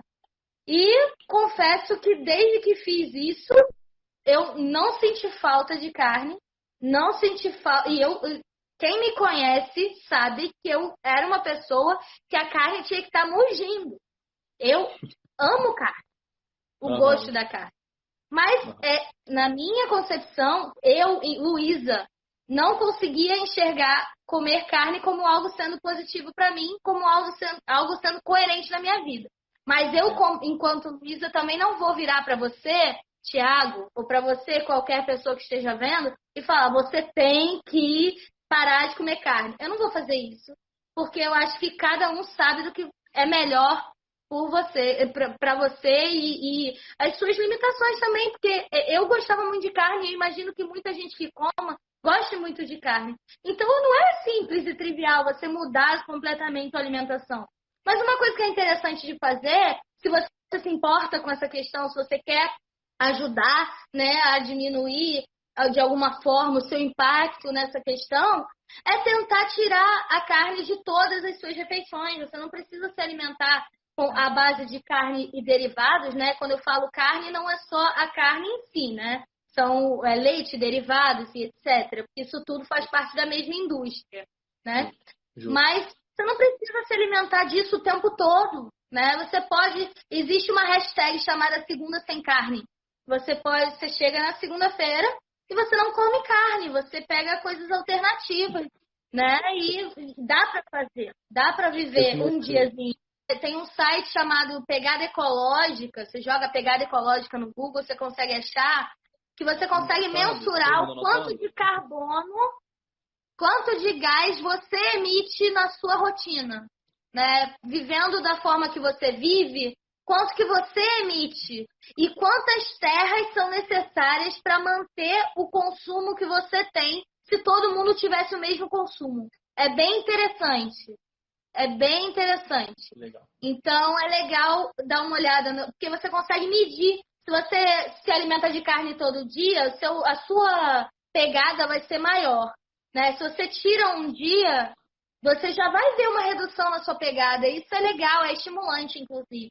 Né? E é aquilo, não precisa virar vegano. É melhor você ser imperfeitamente vegano do que você nem tentar. Né? É melhor você ser imperfeitamente vegetariano, é melhor você tentar ser um pouquinho que seja. Ah, mas hoje eu não consegui comer um hambúrguer. Tudo bem, mas pelo menos você está tentando. E o fato de você estar tentando, você está reduzindo o seu impacto, né, no mundo. Né? Fala o que você ia falar, Thiago. Eu continuo. Era uma colocação sobre isso, sobre a minha mudança pessoal que eu tenho tentado diante desse assunto. É algo que, de repente, as pessoas nunca tiveram esse insight, né? Algumas pessoas podem falar aqui, quem nunca pensou nisso, em ser vegetariano por um dia, ser vegano por um dia? Eu tive esse insight, até não lembro se alguém me apresentou, ou se eu pensei nisso, e alguém falou, isso existe.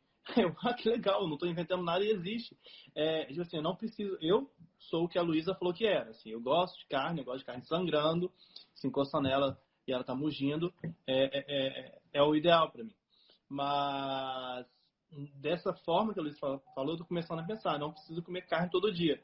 Não consigo ainda não comer carne todo dia, mas eu consigo pensar em algumas refeições sem carne, ou com outro produto, por exemplo, a gente está falando da pecuária, mas ainda existe pescado, né? E novamente, simples assim, pessoal, um dia que você deixa de comer, aliás, agora que eu sei esse site, na Pegada Ecológica, dá para medir, vai ser bem mais interessante para mim, para medir realmente um avanço que eu estou tendo. Achei super interessante, hashtag agora segunda sem carne, né? Por que não na próxima segunda eu aplicar essa mudança na minha vida e convidamos, né, todo mundo aí, quem quiser, quem quer entrar nessa com a gente. E aí eu mostro a importância dessas conversas, a gente está aqui, vai fazer 2 horas, e que mostra o valor da conversa, do ensino, principalmente conversa informal. Claro que a gente está com os assuntos técnicos sendo posto de forma didática, maravilhosa. E é o que você pode fazer na sua família, com seus amigos, com seus sobrinhos, com seus avós. Principalmente com os mais jovens, é muito mais fácil ensinar para as pessoas mais jovens e a gente pode tocar, sensibilizar uma pessoa que vai realmente fazer uma diferença enorme, né? No futuro, sendo um líder, sendo um gestor. Nessas últimas lives, por exemplo, com a de Tubarão, eu fiz uma mudança enorme na minha vida, né? Nós, capixabas, temos a muqueca capixaba, e boa parte é feita com cação, né? A partir de uma conversa, né? Uma live de 2 horas com o professor que mostrou quão perigoso está a situação dos tubarões, que em 20, 30, 50 anos, talvez todos os tubarões sejam extintos. Eu simplesmente parei de comer cação. E com isso eu vou fazer com minha família. Não, que nem a Luísa falou assim, vocês vão parar e tudo mais, mas conversando, mostrando de forma prática da situação, vou incentivá-los a parar também, ou pelo menos reduzir de comer cação. Então, pessoal, faz a diferença sim, de verdade, né? Não fiquem desesperançosos, porque aqui está o grupo que vai fazer a diferença, né? Os biólogos. A gente tem a profissão mais importante da vida. Eu não canso de falar isso. Vou sempre defender isso. Dentro das nossas várias variáveis e ramificações, nós, biólogos, temos a profissão mais importante da vida, né? A gente lida com todas as... A gente lida com o ser humano, lida com o meio ambiente, lida com o solo, lida com a água, lida com o ar, lida com as mudanças climáticas.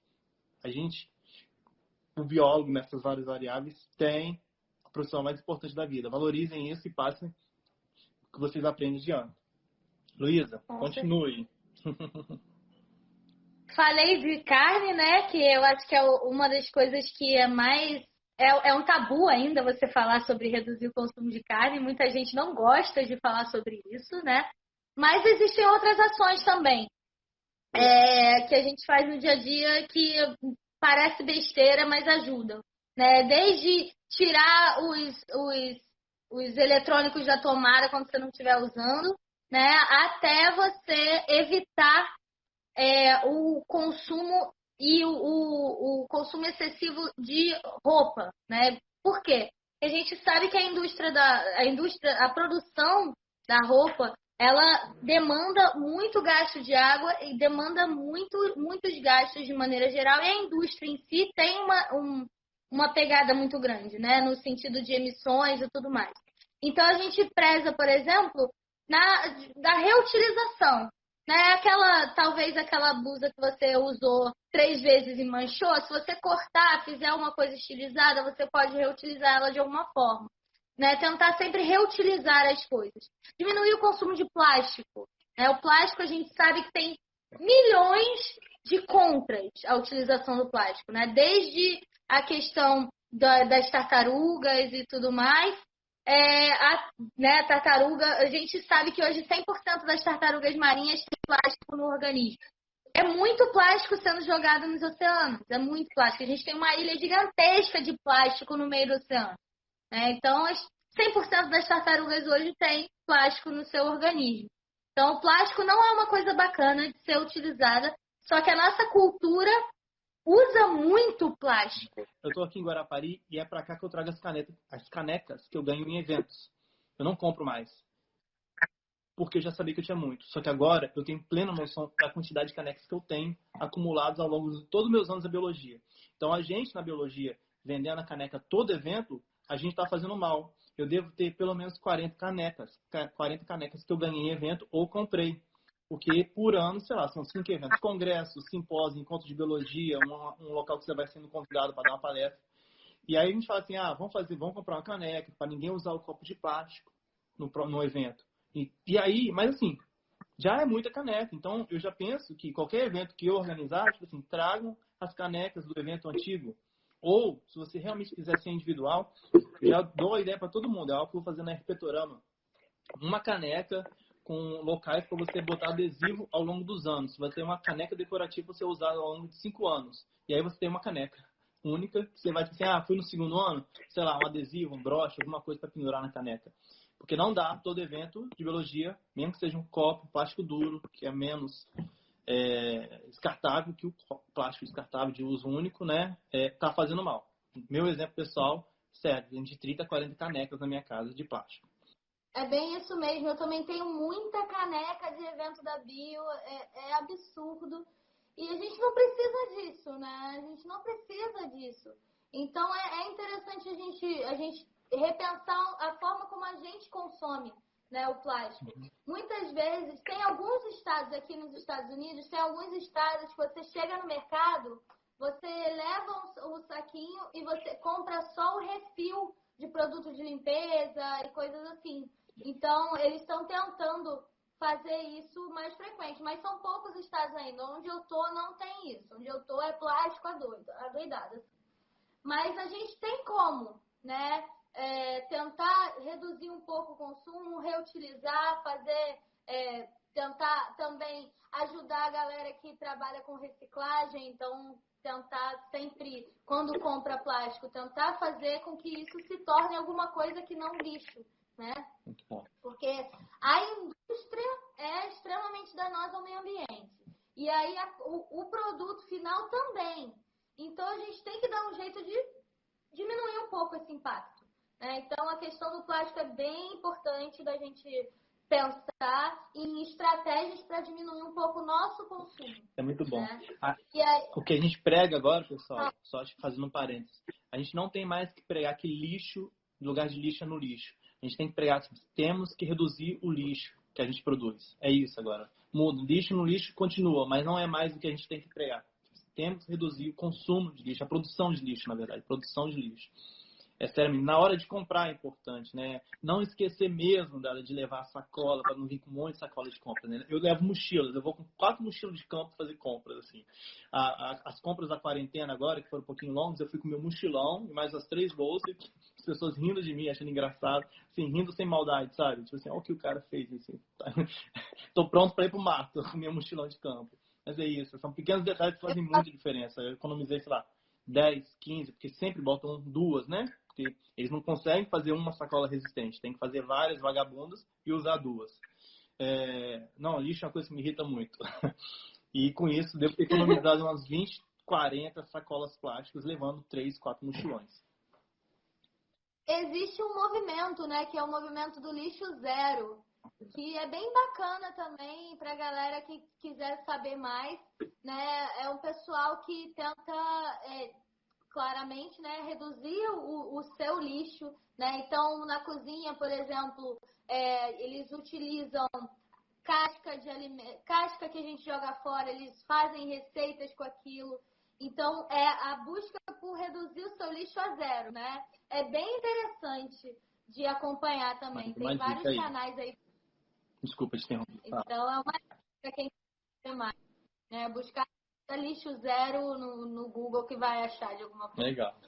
Olha que interessante, né? A gente já foi ao caminho de mostrar como as mudanças climáticas são reais no sentido de ser humano, o quanto elas estão impactando o mundo, né? A vida, usando de exemplo os répteis.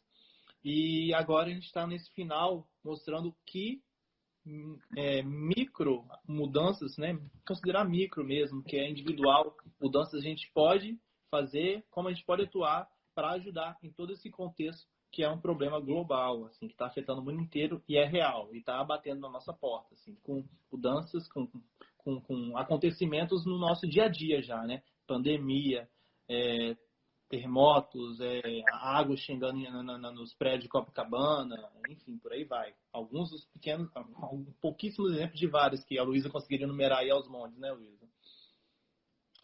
Pois não, tem muita coisa acontecendo mesmo, assim. Eu falei de Copacabana, né? Você citou agora. Aqui nos Estados Unidos, em Miami, eles estão mudando a estrutura da cidade inteira por conta do aumento do nível do mar. Né? Só que aqui tem dinheiro para fazer isso, porque tem investimento e tudo mais. Né? Então, eles já estão sofrendo. Miami é uma das cidades que mais está sofrendo com o aumento do nível do mar e com esse avanço, né? E consequentes eventos extremos. Já está sofrendo, só que aqui eles têm a parte financeira, né, e a parte governamental atuando para mitigar essas coisas. Né? Então, eles estão tentando amenizar esses efeitos. Basicamente, a cidade está sendo reconstruída de uma forma que evite alagamentos e evite que isso se avance de uma maneira negativa. Mas, legal, isso pode acontecer em Miami, mas isso vai acontecer em cidades mais carentes, em cidades da África, no próprio Brasil. Isso vai acontecer? Não vai. A gente não tem nem saneamento básico direito. A gente vai ter uma reestruturação da cidade? Não vai ter. Então, por isso que eu falei lá em algum momento, né, que as populações mais pobres são as mais vulneráveis. E eu quero registrar também que não só as populações mais pobres, mas globalmente, as mulheres são as mais vulneráveis às mudanças climáticas. Olha. E isso porque, culturalmente, a mulher é aquela que fica em casa e a mulher é aquela que cuida da cria. Né? Isso é cultural no mundo inteiro. Né? O movimento feminista luta pelos direitos das mulheres, mas a gente sabe que, de maneira geral, o mundo ainda está muito atrasado, entre aspas, em relação a isso. E, consequentemente, as mulheres são aquelas que são mais pobres, porque o dinheiro está na mão do homem, porque o homem que é o provedor da casa, né? O dinheiro está na mão do homem. As mulheres estão em casa, estão dentro de casa, são mais vulneráveis, porque também são as que cuidam da cria. Então, se tiver um evento extremo, quem tem dificuldade de sair de casa é a mulher, não é o homem. Entendi. Né? Então, é conhecido, se alguém tiver interesse em ver o painel intergovernamental de mudanças climáticas, na parte que fala das populações mais vulneráveis, está lá dizendo e mostrando diversas evidências por que são os pobres e por que dentro dos pobres são mulheres. Né? Então, é importante a gente frisar isso também, porque quando a gente fala em igualdade, né, entre gêneros, a gente não está dizendo só porque a gente, dentro da academia, ou então, né, assim, num contexto social que é a questão do feminicídio, que é terrível. No Brasil, então, é uma coisa surreal. Né? O Brasil é um país que mais mata mulher no mundo. E, enfim, além disso, as mulheres são as mais vulneráveis às mudanças extremas no mundo. Uhum. Então, a gente precisa de igualdade também para combater as mudanças climáticas, também para diminuir esse impacto das mudanças climáticas e de outras catástrofes, né, na vida do ser humano. Então, é importante frisar isso. Eu não tinha falado antes, mas... Que bom, você colocou agora. Perfeito, perfeito. Legal. É interessante quando a gente ouve uma coisa que é uma novidade, que nem eu falei da questão dos vírus sendo descongelados, que muita gente nunca ouviu falar sobre isso. A partir do momento que você ouve essa novidade, você para e pensa, nossa, eu nunca tinha parado para pensar nisso. Agora eu vou me atentar, né? E assim vai. E da mesma forma que muita gente que está aqui está ouvindo pela primeira vez, essas pessoas vão passar para outras pessoas que vai replicar. Então, replicar a informação que você ouve, quando a informação é baseada na ciência, quando a informação é baseada em estudos, né? Não é tirada da cabeça, não é opinião. Eu não estou dando opinião nenhuma aqui. A minha opinião é que todo mundo tem que ser vegano. Entendeu? Eu não falei isso. Entendeu? Uhum. Eu não estou dando opinião.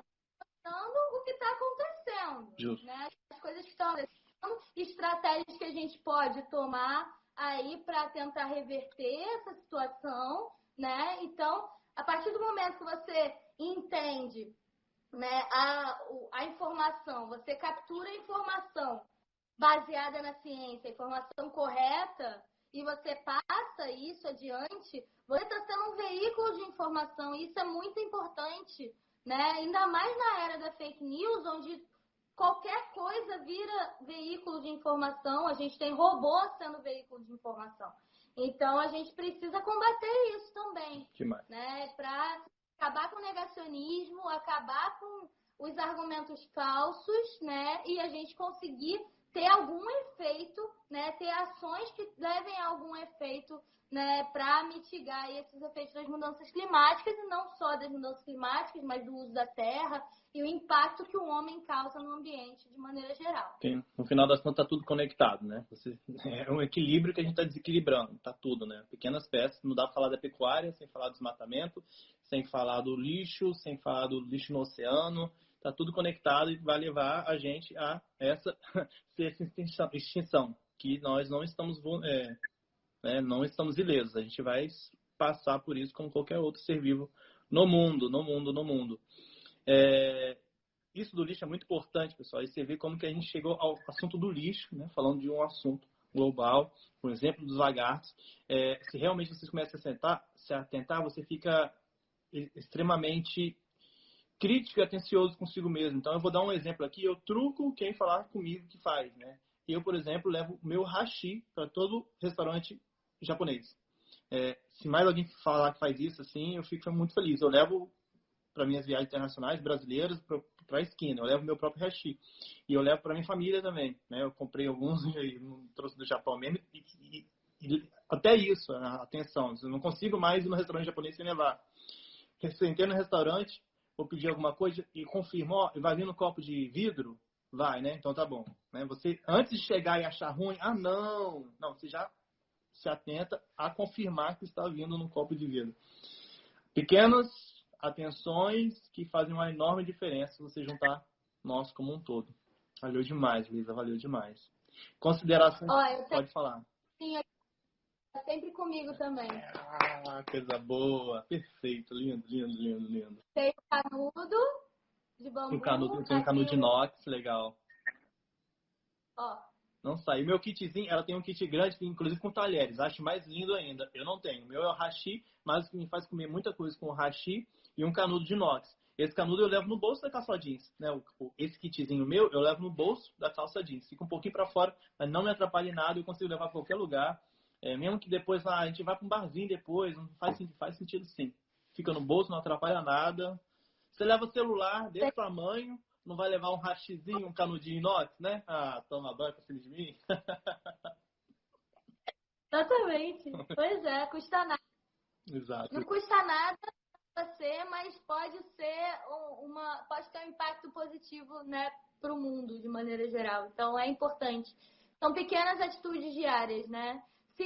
Legal, eu e você fazemos, mas se todo mundo fizer, olha o impacto que isso vai causar. Claro que a ação de às vezes não vai ter um impacto mundial, mas quando toma uma atitude, aí inspira o outro, que inspira o outro, e a gente vai cada vez mais tendo aderência ao movimento, né? A gente consegue fazer a diferença de alguma forma, né? E eu já ouvi muitas vezes em palestra que eu dou, eu ouço pessoal mais novo falando, mas eu sou só estudante, o que eu posso fazer? Eu moro com meus pais ainda.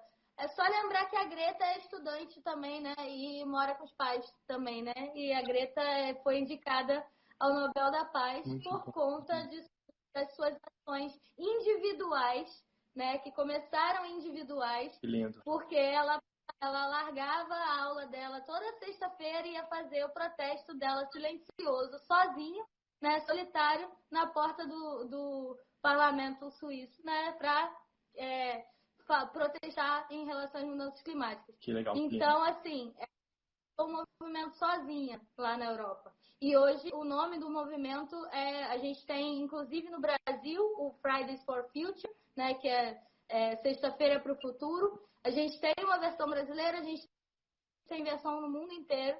A gente tem diversas ONGs aí que se baseiam no movimento que uma adolescente de 15 anos começou sozinha no parlamento suíço. Então, assim, não tem idade, né? Não tem idade para ir contra as coisas ruins que acontecem e o que a gente acredita que é a coisa certa a fazer.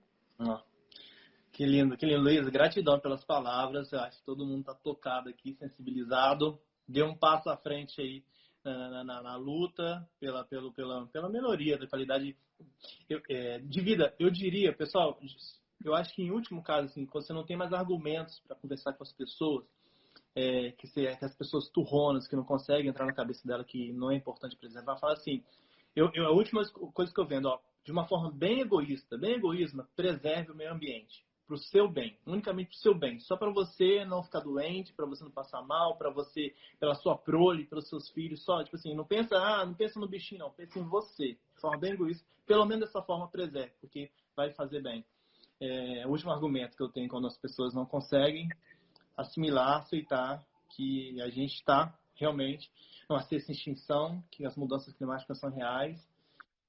Muito obrigado, muito obrigado. Você quer, além dessas últimas considerações lindas que você deu, quer mais uma consideração final?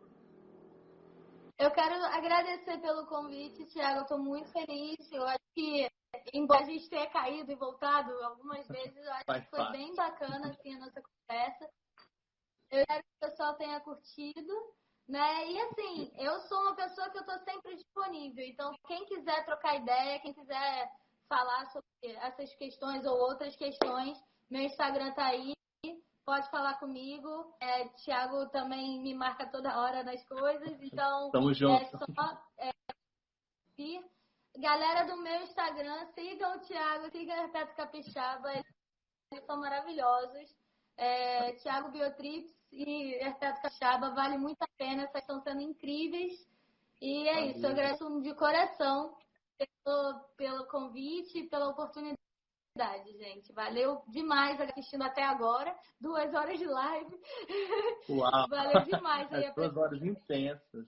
Não. Eu agradeço o seu tempo, Lu, até como as pessoas podem ver, é uma pessoa ocupada, multitarefa, mas que tirou aí 2 horas e meia do tempo dela para passar uma mensagem incrível, para falar do trabalho dela, para mostrar a importância do trabalho dela. E mesmo que não fosse o trabalho dela, né? Várias coisas que não são o trabalho dela aqui, ela mostrou a importância, defendeu, nos mostrou motivos, né? Que a gente desconhecia e até novos perigos que a gente está correndo se a gente não levar a sério a questão das mudanças globais e as atitudes que a gente tem que ter para reduzir isso, né? Nós como ser humano e nós como, novamente, profissionais do meio ambiente que têm a missão, o dever de proteger a natureza, de forma bem romântica, né? Para finalizar, de proteger a natureza. Valeu. Tchau, pessoal. Obrigadão por tudo aí, todo mundo que ficou até o finalzinho. Tchauzão. Tchau, Lu. Tchau, Val. Tchau, todo mundo. Tchau. Valeu. Vamos tirar um print aqui, sorrindo? Fica olhando. 1, 2, 3 e... Foi, valeu. Nossa, Até. valeu, gente. Tchauzão.